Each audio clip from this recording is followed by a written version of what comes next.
Hello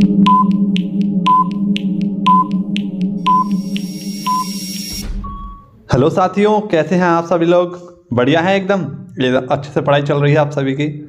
मित्रों, मैं आज आपके लिए जो क्लास लेकर आया हूँ वो बहुत ही इंटरेस्टिंग है। यानी आज की क्लास अब तक की क्लासों में सबसे बेस्ट है। अगर आज आपकी क्लास आपने पूरी देख ली तो आपके कहीं ना कहीं बहुत सारे क्वेश्चन फंसने वाले हैं, क्योंकि आज की क्लास मुझे भी बहुत पसंद आई थी और आप सभी के लिए बहुत बेहतरीन से क्वेश्चन इसमें मैंने अपनी तरफ से भी इंक्लूड किए हैं। तो बस इतनी सी रिक्वेस्ट है, आप वीडियो को अंत तक अवश्य देखना, ठीक है। और जितने भी मेरे साथी हैं जिन्होंने अब तक 68% मेरे ऐसे साथी हैं जिन्होंने अभी तक चैनल को सब्सक्राइब नहीं किया है, तो आज सभी साथी पहले तो चैनल को सब्सक्राइब कर लीजिए, ठीक है। तो बात करते हैं बहुत ही मजेदार और इंटरेस्टिंग वीडियो पर। पहला क्वेश्चन है आपके लिए, हरित गृह प्रभाव। इसमें प्रमुख गैस कौन सी है आपकी? तो वो है आपकी CO2 यानी कि कार्बन डाइऑक्साइड। ये क्या करता है? हरित गृह प्रभाव में क्या होता है? पृथ्वी का तापमान बढ़ता है, आप सभी को पता है। अब यदि यहीं पर आपसे पूछ लिया है कि सॉलिड CO2, इसे किसे कहा जाता है? सॉलिड CO2, तो ये होता है आपका ड्राई आइस। किसे कहते हैं? ड्राई आइस को। वहीं पर आपसे पूछ लिया जाए कि D2O किसे कहा जाता है? तो भारी जल को कहा जाता है, यानी ड्यूटेरियम डाइऑक्साइड। आगे देखते हैं, अगला क्वेश्चन बहुत इंपॉर्टेंट है। इसमें पूछा गया है प्रकाश की गति न्यूनतम किस में होती है? तो आप सभी को पता है प्रकाश की गति सबसे कम किस में होती है? न्यूनतम में। न्यूनतम किस में होती है? तो ठोस में होती है, और माध्यम में, ठीक है। आप सभी लोग याद रखना, निर्वात में सर्वाधिक होती है। 3 × 10⁸ मीटर प्रति सेकंड इसकी सर्वाधिक गति होती है। सर्वश्रेष्ठ क्षेत्रीय हवाई अड्डे का पुरस्कार किसे दिया गया है? तो केम्पेगौड़ा हवाई अड्डा, ठीक है। कहाँ पर है? कर्नाटका में। कृत्रिम पारिस्थितिकी तंत्र, ये कौन कौन से आपके? तो क्रोपलैंड, जिसे हम साय भूमि भी कहते हैं, जू जिसे कहते हैं, ठीक है। आप सभी लोग याद रखना, ये कैसी है? हमारी कृत्रिम पारिस्थितिकी तंत्र हैं। इकोसिस्टम शब्द किसने दिया था? आपका स्टेंसले ने, ठीक। आगे देखते हैं प्राकृतिक पारिस्थितिकी तंत्र। तो प्राकृतिक पारिस्थितिकी तंत्र कौन से हमारे? जिसमें वन आ जाते हैं, वनस्पति आ जाती हैं, घास के मैदान आ जाते हैं, ये सब हमारे क्या हैं? प्राकृतिक पारिस्थितिकी तंत्र हैं। कुछ मैंने घास के मैदानों के नाम लिखे हैं आपके लिए, जैसे पंपाज, ये कहाँ पर है? अर्जेंटीना में। लानोज कहाँ पर है? वेनेजुएला में। पुस्ताज कहाँ पर है? हंगरी में। साउथ अफ्रीका में वेल्ड्स, यूक्रेन में आपके स्टेपीज हैं, और डाउन्स घास के मैदान है आपके ऑस्ट्रेलिया में। बात करें यदि अर्जेंटीना की, तो इसकी राजधानी क्या है? ब्यूनियस आयर्स। क्या है मित्रों? ब्यूनियस आयर्स। वेनेजुएला की राजधानी बताऊं मैं आपको, तो इसकी राजधानी है कराकस। हंगरी की राजधानी है बुडापेस्ट। साउथ अफ्रीका की राजधानी प्रिटोरिया। यूक्रेन की राजधानी आपकी कीव, और ऑस्ट्रेलिया की राजधानी आपकी कैनबरा, ठीक है। तो ये पॉइंट मेरी तरफ से आप याद रख लेना। आगे देखते हैं जनगणना। तो आप सभी को पता है जनगणना किस सूची का विषय है? संघ सूची का विषय है। वहीं पर आपसे पूछ लिया है कि जनसंख्या किस सूची का विषय है? तो ये आपका है समवर्ती सूची का, ठीक है।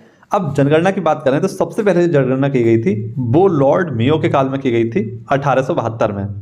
लेकिन आपसे पूछा है कि प्रथम दशकीय हमारी जो पहली वैज्ञानिक जनगणना थी वो कब हुई थी? तो ये हुई थी 1881 में, रिपन के कार्यकाल में, ठीक है। और आप सभी को पता है कि नेगेटिव ग्रोथ रेट हुई है भारत में, यानी वो कहाँ पर हुई है? आपकी नागालैंड में। जनगणना की बात आई है तो आप सभी को याद रखना होगा कि सर्वाधिक जनसंख्या हमारी किस राज्य में है? उत्तर प्रदेश में। और सबसे कम किस राज्य में है? तो यहाँ पर आपको याद रखना होगा सिक्किम में। किसमें? सिक्किम में, ठीक है। सबसे छोटा राज्य हमारा कौन सा है? तो गोवा है। और सबसे बड़ा राज्य हमारा कौन सा है? तो वो है राजस्थान, ठीक है। ये क्षेत्रफल की दृष्टि से हैं, जबकि आपसे उत्तर प्रदेश और सिक्किम के बारे में पूछा जाए तो ये आपकी जनसंख्या की दृष्टि से बहुत कम है। साक्षरता दर आपसे पूछा जाए कि सर्वाधिक कहाँ की है? तो साक्षरता दर सर्वाधिक कहाँ की? केरल की। जबकि सबसे कम किसकी है? तो वह है आपकी बिहार की, ठीक है। आपसे पूछा है कि सर्वाधिक जनसंख्या घनत्व किसका है? तो वह है आपका बिहार का। लेकिन सबसे कम पूछा जाए तो वह है आपका अरुणाचल प्रदेश का, ठीक है। यहाँ का जो जनसंख्या घनत्व है मात्र 17 व्यक्तियों का है।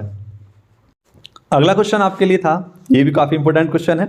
आपको पता है हमारी पृथ्वी की 3 लेयर होती हैं, है ना। जो हमारी पृथ्वी है वो 3 लेयर में बटी हुई है। ये तीनों लेयर का मैंने आपके लिए चित्र बनाया है।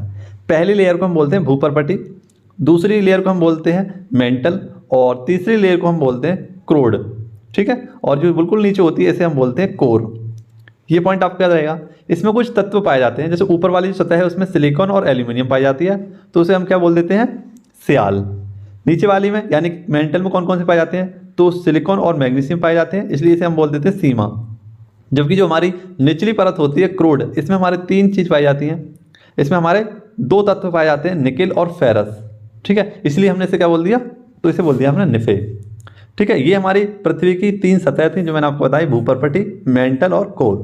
भूपर्पटी पर हम सभी लोग रहते हैं, जैसे पेड़ पौधे वगैरह हैं, जितनी भी सारी चीज़ें होती हैं जो हम देख पाते हैं पृथ्वी के ऊपर, वो सारी भूपर्पटी के ऊपर हैं। ठीक है, चलिए आगे देखते हैं। अगला क्वेश्चन है आपका, वायु में O2 का प्रयोग किस क्रिया में किया जाता है? तो आप सभी को पता है O2, जितने भी पादप होते हैं, जंतु होते हैं, वो सब क्या करते हैं? ऑक्सीजन का प्रयोग करते हैं। ठीक है, और दहन के लिए, यानी अगर हमें आग जलानी है तो उसके लिए भी हम O2 का प्रयोग करेंगे। लेकिन किस में यूज़ नहीं होता है O2 का? तो आप सभी लोग याद रखना, प्रकाश संश्लेषण में इसका यूज़ नहीं होता है। प्रकाश संश्लेषण में बहुत ज़रूरत पड़ती है किसकी? तो पर्णहरित की, है ना। किसकी ज़रूरत पड़ती है? तो पर्णहरित की इसमें ज़रूरत पड़ती है। अगला क्वेश्चन है आपके लिए, CFC का फुल फॉर्म। तो CFC का फुल फॉर्म क्या है? क्लोरोफ्लोरोकार्बन। आप सभी को पता है जो हमारे AC वगैरह होती हैं उनमें से क्या निकलता है आपका? क्लोरोफ्लोरोकार्बन निकलता है, यानी शीतल अवगुण। और ये किसको? तो ओजोन परत में क्या करता है? ये छिद्र करने का एक तत्व होता है, आप सभी लोग याद रखना। बात करनी थी ओजोन परत संरक्षण के लिए, हमारा जो मॉन्ट्रियल प्रोटोकॉल हुआ था वो कब हुआ था? 16 सितंबर 1987 को मॉन्ट्रियल प्रोटोकॉल होता है। और इसमें तय किया गया क्या कि प्रत्येक 16 सितंबर को हम क्या मनाएंगे? तो आप सभी का मनाएंगे ओजोन परत संरक्षण दिवस। ठीक है, आगे देखते हैं।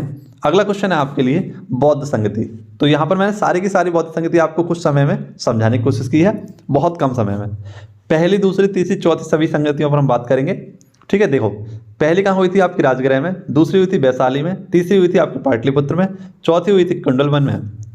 इसकी अगर हम बात करें राजा कौन कौन से थे, तो अजातशत्रु, कालाशोक, अशोक और कनिष्क। इसकी समय की बात करें तो आप सभी के सामने है 483, 383, 255 और फर्स्ट शताब्दी। गौतम बुद्ध की बात आई है तो जन्म इनका हुआ था लुम्बिनी में, जो कि नेपाल में स्थित है, 563 BC में। जबकि इनकी मृत्यु कब हुई है? 483 BC में। कहाँ पर? तो आप सभी को कमेंट बॉक्स में मुझे बताना है कि इनकी मृत्यु कहाँ पर हुई थी। आगे, इनका जन्म स्थान कौन सा है? माफ करना, इनका जो जन्म हुआ था, माफ करना, मृत्यु स्थान है इनका कुशीनगर। हालांकि मैंने लिख दिया वहाँ पे, आप सभी को याद रखना है। जो मैंने क्वेश्चन पूछा था उसे कैंसिल कीजिए। अब एक क्वेश्चन है आपके लिए कि इन्होंने सर्वप्रथम अपना जो उपदेश दिया था वो कहाँ दिया था? सर्वप्रथम उपदेश दिया था वो कहाँ दिया था? अगला, मिश्रित कृषि किसे कहते हैं? तो मिश्रित कृषि का मतलब होता है इसमें फसल भी होती है, पशुपालन भी होता है, मछली पालन भी होता है, बागवानी भी होती है, तो उसे हम कहते हैं मिश्रित फसल। जबकि फसल चक्र किसे कहते हैं? इसमें बार बार किसी फसल को, जैसे गेहूं के बाद हमने क्या कर दिया? गेहूं के बाद हमने कर दिया बाजरा, है ना, इसके बाद हमने कर दिया मक्का। तो इस प्रकार से हमने क्या कर देते हैं, जब फसलों का चक्र बदल जाता है तो उसे फसल चक्र कहते हैं। देखिए मित्रों, यहाँ पर वायरस, तो वायरस से कौन कौन से रोग होते हैं? चेचक है, रेबीज है, जुकाम है, खसरा है, डेंगू है, एड्स है। बैक्टीरिया से कौन कौन से होते हैं? तो टेटेनस है, प्लेग है, हैजा है, टाइफाइड है। ये सारे हमारे किससे होते हैं? बैक्टीरिया से होते हैं। ठीक है, अगर आपको वीडियो अच्छी लग रही हो तो आप सभी लोग वीडियो को लाइक जरूर करना। एक हमारा क्वेश्चन आया था आपके लिए रेखा से संबंधित, तो मैंने जितनी भी रेखा हो सकती हैं आपकी परीक्षाओं बन सकती हैं, उन सभी रेखाओं पर मैंने एक बार छोटा सा रिकॉल कराने की कोशिश की है। तो देखिए, रेड क्लिफ रेखा आप सभी को पता है भारत और पाकिस्तान के मध्य है। मैकमोहन रेखा आप सभी को पता है भारत और चीन के मध्य है।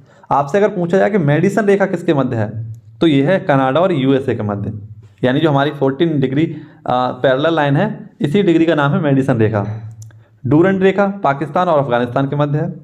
38 डिग्री रेखा उत्तरी कोरिया और दक्षिण कोरिया। ठीक है, 17 डिग्री रेखा ये उत्तरी वियतनाम और दक्षिण वियतनाम के मध्य है। 49 डिग्री रेखा कनाडा और USA के मध्य है। और एक आपकी है मेन रहीम, आप सभी को इसको भी याद रखना है, ये फिनलैंड और रूस के मध्य है। किसके मध्य? फिनलैंड और रूस के मध्य है आपकी कौन सी? तो मेन रहीम। ठीक है, याद रहेगा, बहुत इंपॉर्टेंट है ये आपके लिए। तो एक मिनट निकाल के इसे आप जरूर नोट डाउन जरूर कर लेना। आगे देखते हैं, वायुमंडल में CO2 की मात्रा। तो वायुमंडल में CO2 की मात्रा होती है 0.03%। नाइट्रोजन की मात्रा होती है आपकी 78% और ऑक्सीजन की मात्रा होती है 21%। करेवा की खेती, करेवा की खेती किसके लिए होती है? तो केसर की खेती को हम करेवा की खेती कहते हैं। और केसर को क्या कहा जाता है? तो जाफरान। और सर्वाधिक कहाँ पर होता है आपका केसर? तो होता है जम्मू कश्मीर में। और जम्मू कश्मीर को केसर का क्या दिया गया है? GI टैग भी दिया गया है। ठीक है, क्या दिया गया है? GI टैग, यानी भौगोलिक संकेतक या ग्लोबल इंडिकेटर दिया गया है। अगला क्वेश्चन देखें, तो अम्लीय वर्षा। अम्लीय वर्षा, इसमें क्या क्या होता है आपका? तो H2SO4 और होता है आपका HNO3।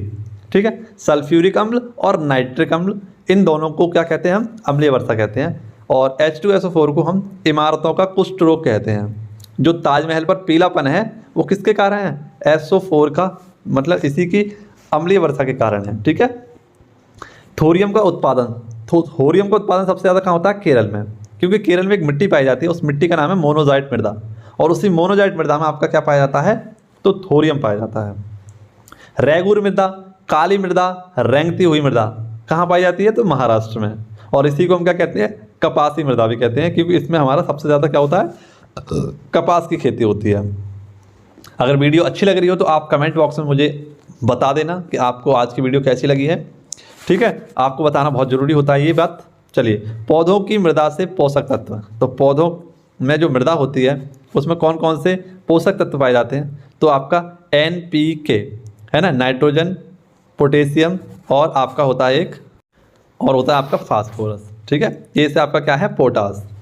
तो इनका जो अनुपात होता है वो होता है आपका 4:1, इनका ही अनुपात होता है NPK का। ठीक है, आगे जो आपके क्वेश्चन आने वाले हैं वो और भी ज़्यादा इंटरेस्टिंग है, तो आप सभी लोग वीडियो का अंत तक अवश्य देखना। गजरते हुए 40, कुद्र 50 और चीखता 60 क्या है? तो ये क्या है? हमारे डिग्री चैनल है ना, और जिस नंबर पर ये पड़ता है उसी नंबर पर इसका नाम पढ़ दिया गया है। जैसे 40 ये 40 डिग्री पर पड़ता है, 50 आपका 50 डिग्री पर, और 60 पड़ता है आपका 60 डिग्री पर।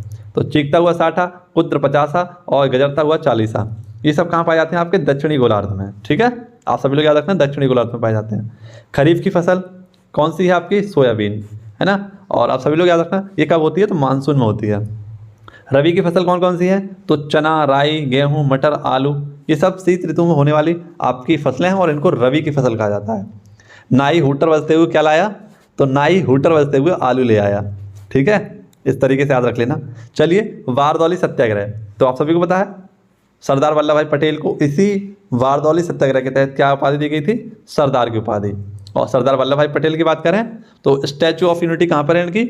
आप सभी को याद रखना है, अहमदाबाद, गुजरात में। ठीक है, और इन्हीं को हम क्या कहते हैं? सरदार वल्लभ भाई Patel, iron man of India, Bismarck of India, और इसी के साथ इन्हें कहते हैं लौह पुरुष। ठीक है, याद रहेगा आप सभी को, बहुत इंपॉर्टेंट है। इनकी जो मूर्ति है वो है 182 मीटर की। ठीक है, गुजरात के केवड़िया जिले में। अगला हम देखते हैं मोतीलाल नेहरू। तो मोतीलाल नेहरू रिपोर्ट कब आई थी? ये नेहरू रिपोर्ट इन्होंने दी थी 1928 में।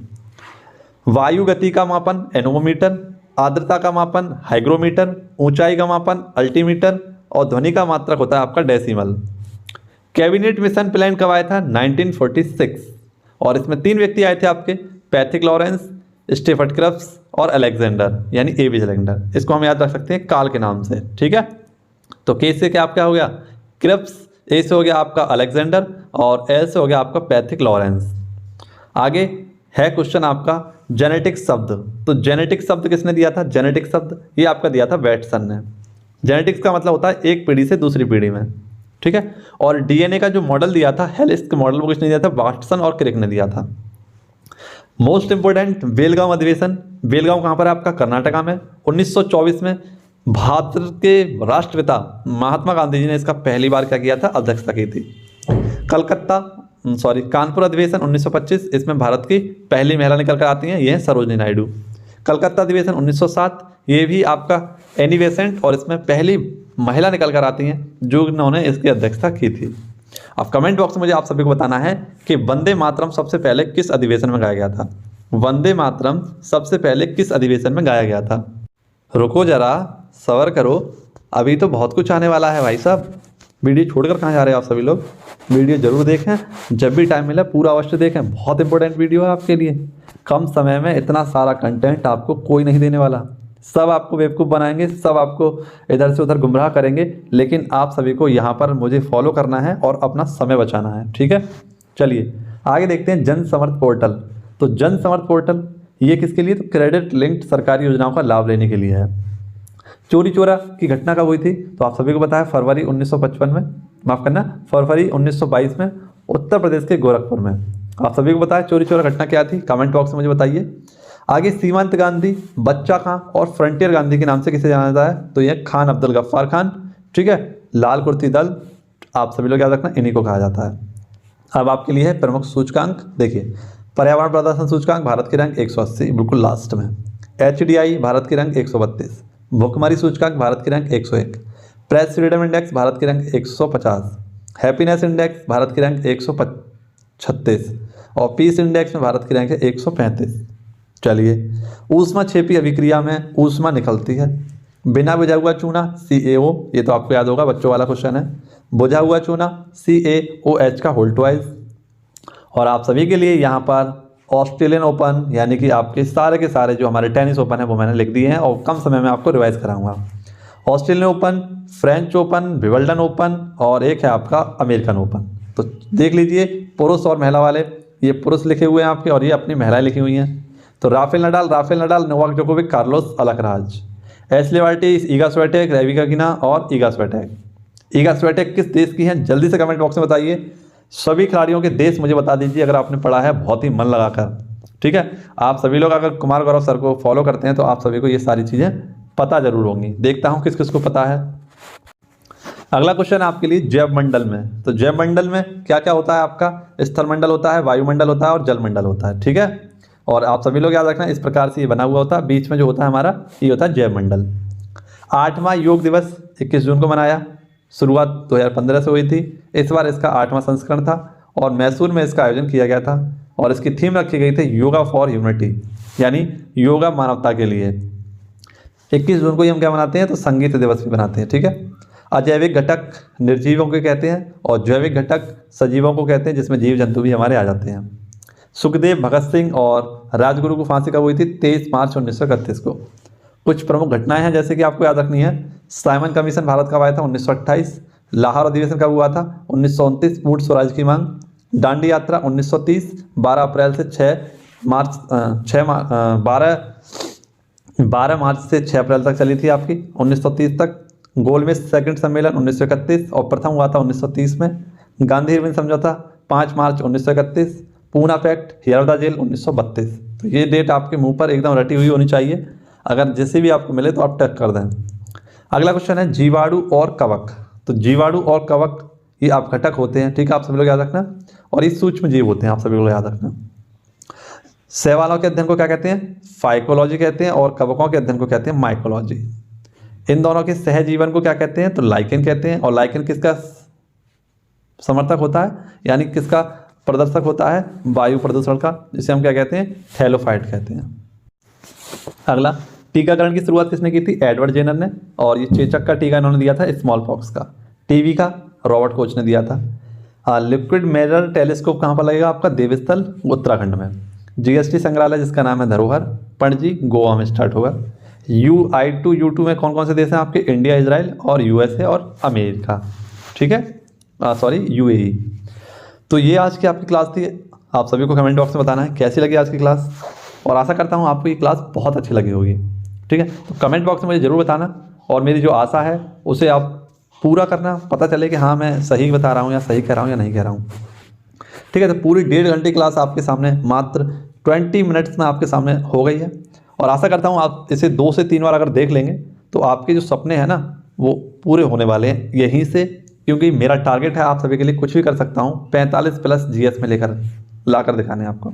और उस दिन आपको दिखाऊंगा सारे नोट्स जिस दिन मैंने आपको ये क्वेश्चन इंक्लूड करके दिखाए थे, ठीक है। तो आप सभी लोग ऐसी हेल्पफुल बनते रहिए और मेरे लिए थोड़ा सहयोग करते रहिए, जिससे मैं आपके लिए नया फ़ोन ले सकूं और आपको अच्छे तरीके से पढ़ा सकूं, ठीक है। मिलेंगे आपसे अगली वीडियो में, धन्यवाद।